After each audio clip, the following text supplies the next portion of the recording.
Welcome to Penrose Learning, where we make understanding easy. In this video, I will show you how to make popsicles in a cup. Making delicious frozen treats at home is super easy and fun for everyone.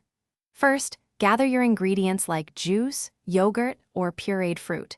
You'll also need small cups, which can be paper or plastic, and some popsicle sticks. Don't forget any fun additions like fruit pieces or sprinkles to make them extra special. Now, let's prepare your popsicle mixture. If you're using juice, you might want to add a little extra sweetener like honey or agave, about 1 or 2 teaspoons, depending on your taste. For a creamy popsicle, blend about 1 cup of yogurt with half a cup of fruit until it's perfectly smooth. Make sure everything is thoroughly mixed so the flavors are evenly distributed throughout your treat. Next, it's time to pour your delicious mixture into the cups. Fill each cup, leaving about 1/2 inch of space from the rim to allow for expansion during freezing. Once filled, cover each cup tightly with a small piece of aluminum foil or plastic wrap.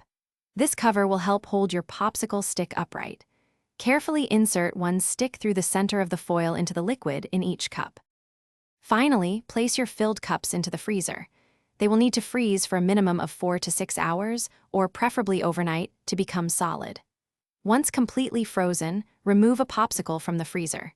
To easily release it, run the outside of the cup under warm water for about 10 to 15 seconds.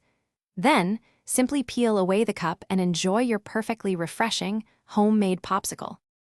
Thanks for watching. If this was helpful, leave a like and consider subscribing. See you next time.